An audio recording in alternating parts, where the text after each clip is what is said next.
Management in hospitals, the NHS Trust, is out of control. Dr. Stephen Brary this morning on the radio was talking. He was talking on radio on the Today programme, and he said there's no apparent accountability for NHS managers in trusts.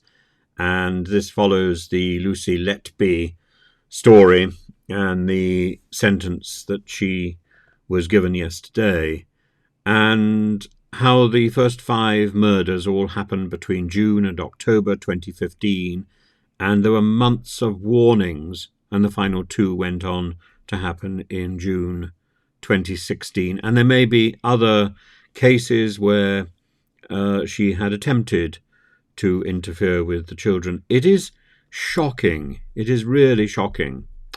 I know from talking to people who have worked in NHS trusts that the NHS and the management will do anything it possibly can, and so will the government, to protect the reputation of these trusts and to avoid any sort of escalation, to the extent that, for example, in one case, a person that I know well was told that his contract was not contractual, that the details in his contract were not contractual, which is nonsensical.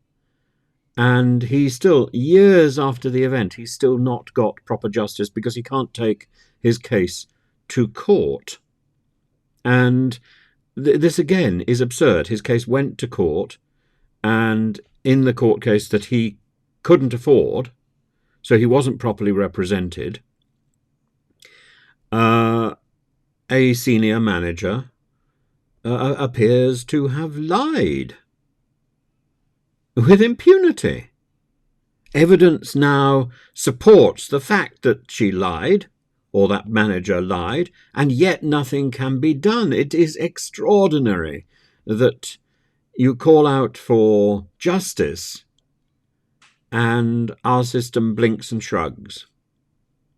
We must have a better way of dealing with these huge institutions that can change people's lives on an instant, whether by an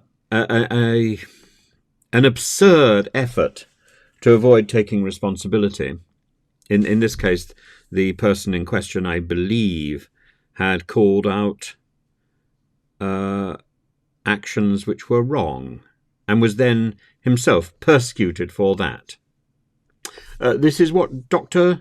Brewery talks about. If you question somebody's behaviour, the system conspires against you as a whistleblower or as somebody who has raised a problem. You raise a problem to improve the standards as a whole. And if you don't raise problems, then presumably these standards slip and slip and slip. We want people to raise problems. We want people to draw attention to the things which are wrong, because other people are going to notice them. They're just not going to be able to say anything. And eventually you come to the conclusion, as we've come to this conclusion now, that the NHS has failed. Why? Because it hasn't listened to its whistleblowers, because it's tried so desperately to manage complaints and to maintain its reputation. You don't maintain your reputation by silencing your critics. You maintain your reputation. Crickets. It's as if they're cicadas, isn't it?